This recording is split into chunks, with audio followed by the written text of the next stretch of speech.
설교 시간 또 예배를 인도할 때마다 떨립니다. 저만 떨리는 줄 알았더니 지휘자님은 앞에 딱 갖다 놓고 떨고 계세요. 왜? 거룩하신 하나님이기 때문이에요. 세상 노래야 다리 떨고 노래 부를 수 있지만 이 노래는 하나님께 드리는 찬양이기 때문입니다. 찬양대원들 다 떨어요. 그리고 내려오기 전에 물을 꿀꿀꿀 마시고 내려오고요. 이런 마음이 거룩한 마음이 아닐까 싶습니다. 예배드리는 모든 분들에게 거룩하신 하나님의 임재하심이 충만하기를 기원합니다. 우리가 살아가는 동안에는 많은 가정에서 그릇을 가지고 사용하지요. 그릇 종류에는 재료에 따라서 금속도 있고요, 플라스틱도 있고 나무 목기도 있습니다. 흙으로 만든 그릇도 있는데 이 흙으로 만든 그릇은 크게는 두 종류가 있더군요. 하나는 도자기가 있고 좋은 그릇이죠. 하나는 질그릇, 다른 성경에는 흙그릇이라고 되어 있습니다. 요즘은 친환경 때문에 종이 그릇도 많이 사용합니다. 또 사용 용도에 따라서 밥그릇도 있고 국그릇도 있고 접시도 있고 컵 등으로 나누어집니다. 이런 그릇 중에 흙으로 만든 용기는 질그릇과 토기가 있는데, 도자기가 있는데 그 차이는 무엇일까요? 여러분은 잘 아시겠습니다만 저는 잘 몰랐어요. 그래서 다 도자기 같고 제 눈에는 다 질그릇 같았는데 그 차이는 굽는 온도에 따라서 차이가 있더군요. 섭씨 1200도 이하에서 굽는 것을 또 이 질그릇이라고 하고요, 그 이상 되는 것을 가지고 도자기라고 합니다. 바울은 오늘 질그릇에 대한 이야기를 하고 있어요. 고린도후서를 묵상하다 보면 그 타픽 하나하나가 각 장에 나오는데 참 그 타픽을 뽑는, 그리고 그것을 묵상할 때에 보배를 발견하는 기분입니다. 지난주에는 그리스도의 향기라는 제목, 또 지난주에는 그리스도의 편지였고요, 그 앞주에는 그리스도의 향기였습니다. 오늘은 질그릇인데 질그릇 안에 무엇이 담겨 있느냐에 따라서 가치가 다르다 하는 내용으로 오늘 말씀하고 있습니다. 그래서 우리는 질그릇인데 보배가 무엇인가? 바로 예수 그리스도가 보배라 하는 의미에서 오늘 내용을 전개하고 있습니다. 저와 여러분은 질그릇이에요. 그런데 그 안에 무엇이 담기느냐에 따라서 가치가 달라지게 되지요. 이 가치에 대해서는 첫째는 질그릇을 만든 사람에 따라서 가치가 다릅니다. 7절 말씀, 우리가 이 보배를 가졌으니, 질그릇에 가졌으니 이는 심히 큰 능력이 하나님께 있고 우리에게 있지 아니함을 알게 함이라고 시작합니다. 요즘은 자동 시스템으로 그릇을 팍팍 찍어내고 자동으로 다 구워서 나오지만 전통적인 방법은 발로 밟아서 질그릇을 하나하나 만듭니다. 이사야 64편을 제가 설교하면서 이 내용은 한번 다룬 것 같습니다. 각 모양은 사람, 즉 토기장이가 어떻게 손을 대느냐에 따라서 그 모양이 쪼빗하기도 하고 넓어지기도 하고 두껍기도 하고 얇아지기도 합니다. 각각 다른 모양으로 작품을 만들어내는 것이 바로 질그릇인데, 이 질그릇은 토기장이의 마음대로 만든다는 겁니다. 아무리 우리가 볼 때는 화려하고 좋은 것 같지만 토기장이가 마음에 들지 않으면 다 만들었다가도 다시 깨어버립니다. 한국에 있을 때는 강화도에 가끔 가서 질그릇을 만드는 장면을 청년들하고 직접 본 적도 있었습니다. 우리가 볼 때 저거 우리 줬으면 좋겠는데 하지만 그것은 작품자가 볼 때는 필요가 없기 때문에 다시 엉겨버리거나 깨어버린다는 것이죠. 그렇다면 우리 사람들도 누군가가 만들었는데 우연히 생긴 사람은 없습니다. 성경에는 하나님께서 온 천지 만물을 만드실 때에 보시기에 좋았더라, 하나님의 마음에 맞도록 만드셨다는 겁니다. 하늘의 궁창, 땅, 해, 달, 별, 씨 맺는 채소를 만드실 때마다 보시기에 좋았더라 하셨습니다. 짐승을 종류대로 만드시고 또 보시기에 좋았더라고 하셨습니다. 좋았더라, 좋았더라 하시다가 사람을 만드시고 너무 좋아서 심히 좋았더라고 했습니다. 여러분, 우리 인간적으로 표현해도 심히 좋을 때 표현이 어떡할까요? 어떠했겠습니까? 인상을 푹 쏘 심히 좋았다 이러지 않았을 거예요. 너무 좋았어. 마치 4살, 5살짜리가 자기가 원하는 것을 받을 때 그 기쁨으로 달려와서 사랑해 하는 것처럼 하나님의 마음도 심히 좋았더라고 하십니다. 창세기 1장 31절에 심히 좋았더라는 이 말씀은 완벽하고 완전하게 온전하게 빈틈없이 실수 없이 만드셨다는 것입니다. 누구의 마음대로? 하나님의 마음에 맞도록 말입니다. 그러므로 하나님께서 만드신 작품은 하나도 불량품이 없는 것입니다. 또 만든 이에 따라 가치가 달라집니다. 언젠가 제가 한번 예화를 사용했습니다만 1942년 어느 날 예술가 피카소는 길을 걷다가 파리의 한 외곽길을 걷다가 오래된 버려진 자전거를 보았습니다. 한참 동안 물끄러미 서서 보다가 예술가에는 영감이 있는 것 같아요.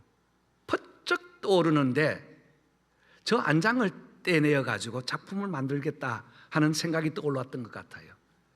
그래서 안장을 떼고 핸들을 떼가지고 안장에 핸들을 탁 붙여가지고 벽에 걸어놓고 사진을 찍었습니다. 그 사진 이름이 바로 황소머리라는 거예요. 이것이 작품이에요. 제가 전도사 때 그 내용을 읽고 나도 작품을 만들겠다 해서 자전거 핸들을 떼버리고 거기에 차 핸들을 갖다 붙여서 용접했습니다. 신기하잖아요. 그래서 교회 갖다 놓으니까 아이들이 타고 싶어 해요. 그러니까 소문이 학교에 쫙 났어요. 우리 교회 전도사님이 이상한 자전거를 만들었는데 한번 타볼래 하고 전도를 했는데 많은 학생들이 왔어요. 그때 집사람도 처녀였는데요, 거기에 빠져가지고 자전거 한번 태워줬더니 저 사람 비전이 있는가 보다 따라왔잖아요. 여러분, 그 자전거는 지금 사라졌어요. 어느 날 누가 가져가 버렸어요. 이름도 없습니다. 그런데 이 피카소의 황소머리는 경매를 붙였는데 얼마나 많은 금액이 책정되었는가 하면 한국 돈으로 293억 원입니다. 달러로 제가 환산을 해보았습니다. 20123764, 제가 도저히 모르겠어요. 그래서 숫자를 한참 세봤습니다. 2012만 달러였습니다. 여러분, 이거 하나 있으면 좋겠는데 왜 그렇습니까? 만든 사람이 가치가 있기 때문이에요. 예술가이기 때문입니다. 이 피카소보다 100배, 1000배의 유명한 하나님께서 우리를 만드셨는데, 온 우주를 만드셨는데 하나님의 만드신 작품에는 다 가치가 있는 것입니다. 그래서 이사야 64장 8절 여호와여 이제 주는 우리 아버지시니이다. 우리는 진흙이요 주는 통기장이시니 우리는 다 주의 손으로 지으신 것입니다. 만든 이에 따라서 가치가 달라진다는 겁니다.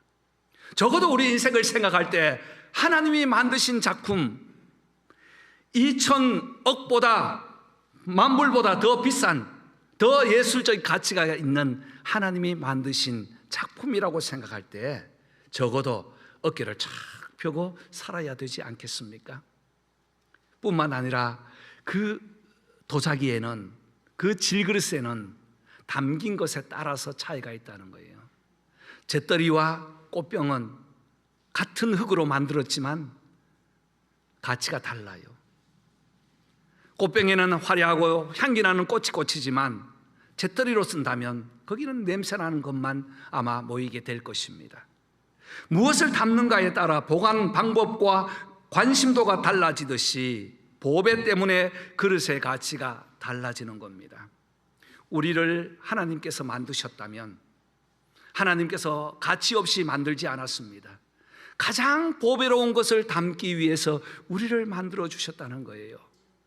그래서 창세기 1장 27절에 하나님이 자기 형상 곧 하나님의 형상으로 사람을 창조하시되, 하나님의 형상으로 하나님의 마음을 담기 위해서, 하나님의 이미지를 담기 위해서 우리를 만들어 주신 것입니다.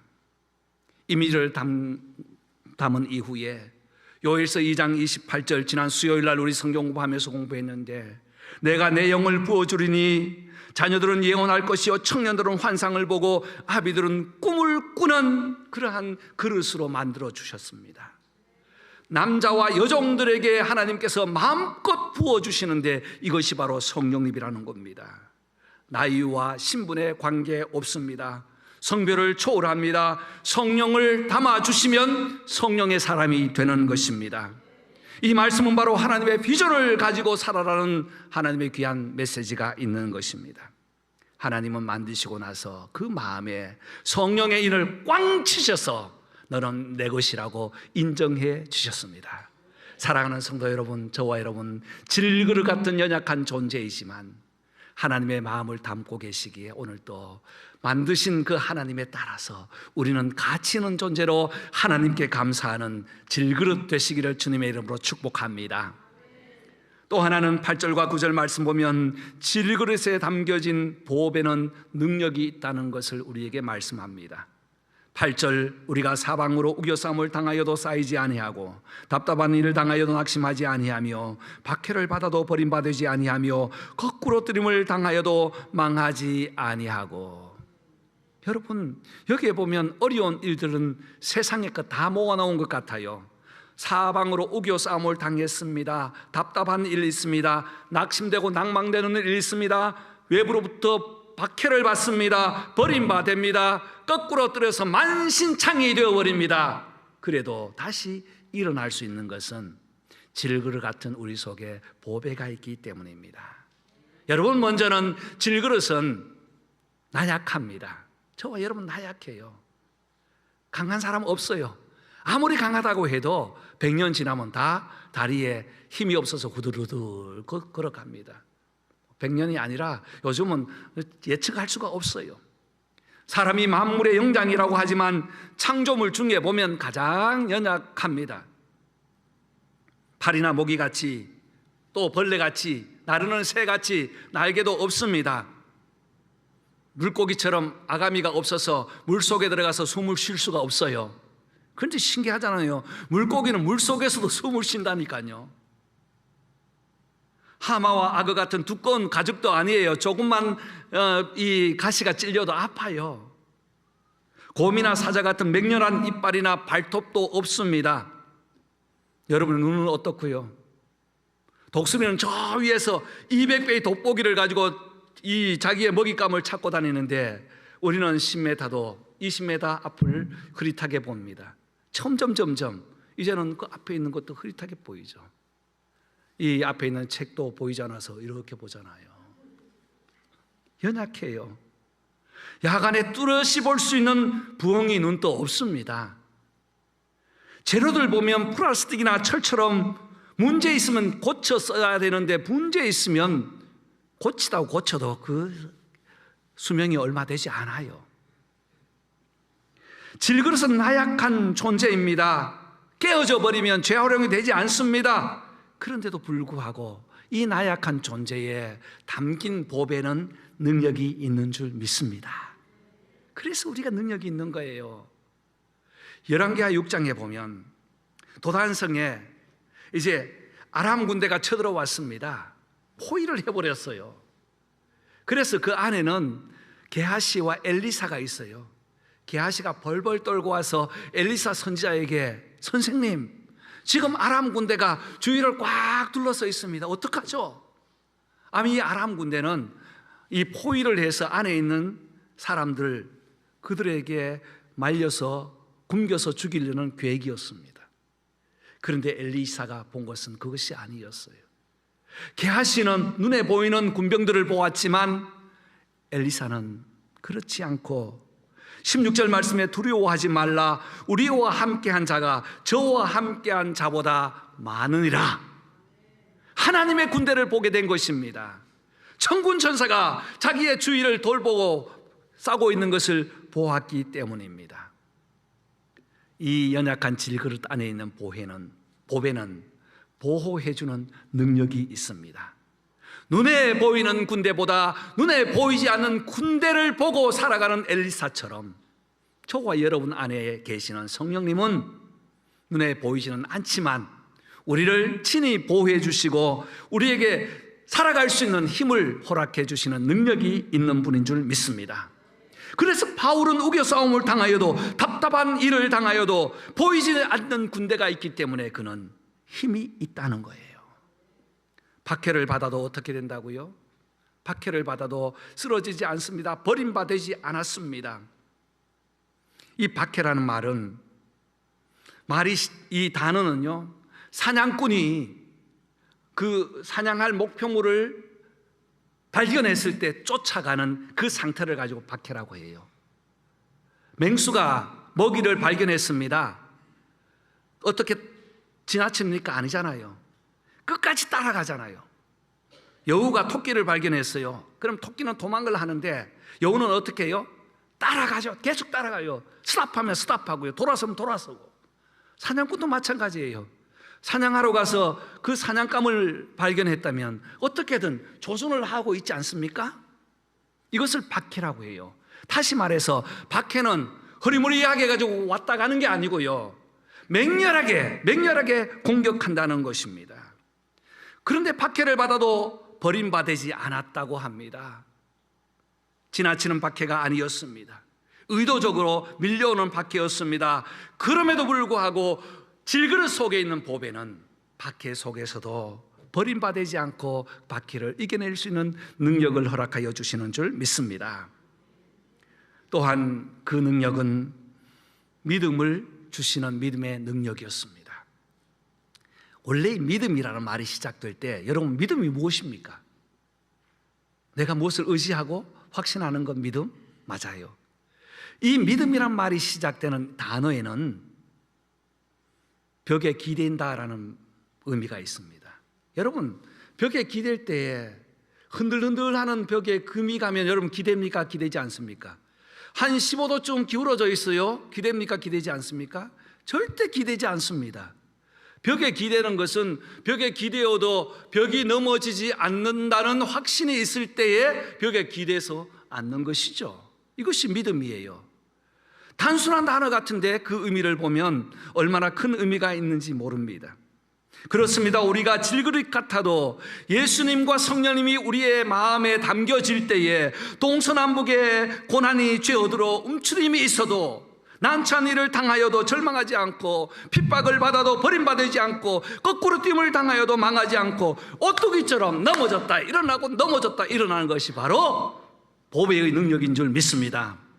바울은 그랬어요. 보배이신 예수님을 만나고 난 이후에는 수만 가지의 핍박을 다 받았습니다. 나중에 고린도후서를 우리가 묵상하면서 더 나오겠지만 그는 엄청난 고난들을 다 기록해 보니까 참 그 고난받은 것이 이 세상에 두기에도 부족할 만큼 많았습니다. 그럼에도 능력을 받는 것은 질그릇 같은 나에게, 바울에게, 우리 모두에게 보배의 능력이 있기 때문인 줄 믿습니다. 세 가지의 능력으로 승리하기를 소망합니다. 보배로운 예수께서 우리에게 함께 하실 때 약할 때 강함 되시고요, 부족할 때 힘을 주시고, 생명이 떨어지는 위급이 왔을 때도 영원한 생명으로 우리에게 힘을 주시는 하나님의 능력이 있는 줄 믿습니다. 그렇다면 어떻게 이 보배의 능력으로 살 수 있을까요? 10절 말씀 보면 우리가 항상 예수의 죽음을 몸에 짊어지면 예수의 생명이 또한 우리 몸에 나타나게 함이라. 보배의 능력으로 살아가는 방법을 우리에게 말씀하고 있습니다. 자기 몸에 예수의 죽으심을 짊어지고 다닌다고 했습니다. 십자가를 지고 갈 때에 예수의 죽으심이 바울의 몸에 나타날 뿐 아니라 이로 인하여 우리에게도 예수의 생명이 나타난다고 합니다. 질그릇 같은 우리가 보배의 능력으로 살아갈 수 있는 방법은 날마다 우리는 질그릇이라는 의식을 가져야 합니다. 나는 약한 존재입니다. 나는 부족합니다. 질그릇의 특징이 무엇입니까? 깨어지기 쉬워요. 조금만 턱 부딪혀도 깨어져 버려요. 한번 깨어지면 그 붙이기가 어려워요. 하나님, 나는 연약합니다. 주님, 나는 부족합니다. 보배의 능력 없으면 살아갈 수 없어요. 내가 깨어져야 내 속에 있는 보배가 나타나기 때문에 하나님, 나는 질그릇입니다라는 의식을 늘 가져야 합니다. 이것을 가지고 다른 말로, 고상한 말로는 겸손이라고 합니다. 여러분, 사사기 7장 16절 이하에 보면 기드온과 300용사의 이야기가 나옵니다. 기드온과 함께 전쟁할 때에 기드온은 항아리 속에 횃불을 다 넣었습니다. 그 항아리 속에 횃불을 넣어서 전쟁터에 숨어 있다가 기드온이 이 신호를 주면 갑자기 그 항아리를 다 깨어버립니다. 그때에 항아리 속에 있던 불이 확 나올 때에 미디안의 모든 군사들은 도망을 가고 패망을 하게 되었습니다. 감춰진 것들이 밝혀질 수 있었던 것은 바로 항아리가 깨어졌기 때문이에요. 2주 전에 제가 향기를 말할 때에 한 여인의 비싼 향유를 담은 옥합을 예수님 앞에 나와서 깨뜨린 이야기를 했습니다. 향기가 나올 수 있는 것은, 그 향수를 낼 수 있는 것은 옥합이 깨어졌기 때문입니다. 여러분, 우리의 나약함이 깨어질 때에 내 속에 있는 보배로운 능력이 나타나게 되는 줄 믿습니다. 또 토기장이의 손으로 지어지심을 인식해야 합니다. 어떤 사람은 내가 나를 세워간다고 생각해요. 내가 열심히 돈 벌어서 그것으로 채워간다고 생각해요. 절대 아닙니다. 성경에 그런 말씀이 있죠.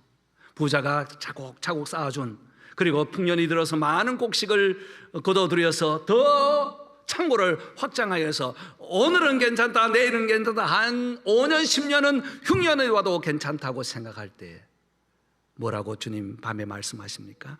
오늘 밤에 내 영혼을 어떻게 한다고요? 데려간다면 그것이 누구 것이 되겠느냐?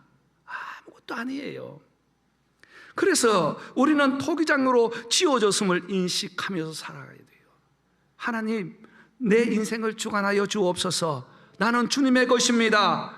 우리 이 30년 후면 다 흙으로 돌아갑니다. 어쩌면 오늘 산다는 것이 흙으로 돌아가는 과정 하나하나를 밟고 있어요. 우리의 시계는 디지털로 되어 있습니다. 또는 아날로그로 되어 있어요. 그래서 우리는 지나간 시간을 볼 수가 없습니다. 앞에 있는 시간만 보게 되어요. 그런데 하나님의 시간은 디지털 시계나 아날로그 시계가 아니라 모래시계라는 겁니다. 여러분, 모래시계 잘 아시잖아요. 모래시계는 위에 모래를 담고 놓으면 떨어지는 그 공백을 봅니다. 우리는 하나님께 맡길 때에 남은 공백, 그 떨어진 공백을 우리가 기억하면서 하나님께 맡기는 인생을 살아야 할 것입니다. 또 주님께서 우리를 위해서 죽어주신 그 희생을 마음에 새겨야 합니다. 영혼 구원의 희생적인 주님의 은혜, 11절과 12절 우리 같이 읽어보겠습니다. 다 같이. 우리 살아있는 자가 항상 예수를 위하여 죽음에 넘겨짐은 예수의 생명이 또한 우리 죽을 육체에 나타나게 하려 함이라. 그런즉 사망은 우리 안에서 역사하고 생명은 너희 안에서 역사하느니라. 여러분, 이 12절 말씀이 얼마나 능력의 말씀인지 아십니까? 우리의 죽음, 사망은 우리 안에서 역사하고 생명은 너희 안에서 역사한다는 거예요. 내가 죽음으로 여러분들이, 너희들이 살아난다는 것을 생각할 때 예수님이 죽으심으로 내가 살았고 이제 내가 죽음으로 고린도에 있는 성도들, 지금 우리에게는 저와 여러분이 살아난다는 겁니다. 이것이 바로 하나님의 은혜요 사랑입니다. 사랑하는 성도 여러분, 질그릇 같은 우리가 예수님의 보배를 가졌다면 하나님의 창조의 능력으로 살아가기를 소망합니다. 우리 성도는 감사의 능력으로 살아가요. 오늘 찬양처럼 감사하면서 살아가요. 우리를 흙으로 계속 살아가다가 흙으로 돌아간다는 것을 인식하면서 살아갑니다. 여러분, 보배의 능력은 예수를 위하여 죽음에 넘겨지는 것처럼 예수의 생명이 타인에게서 나타나는 것입니다. 저와 여러분의 삶 속에서 내가 희생하고 내가 버려지고 깨어진다 할지라도 상대방에서 예수의 생명이 살아난다면 우리가 예수님의 은혜로 우리도 희생을 하는 것이 마땅하지 않겠습니까? 말씀을 정리합시다. 그런즉 사망은 우리 안에서 역사하고 생명은 너희 안에서 역사하느니라. 질그릇으로 보배를 가지고 가치 있게 한 주간 승리하는 저와 여러분 되시기를 주님의 이름으로 축복합니다.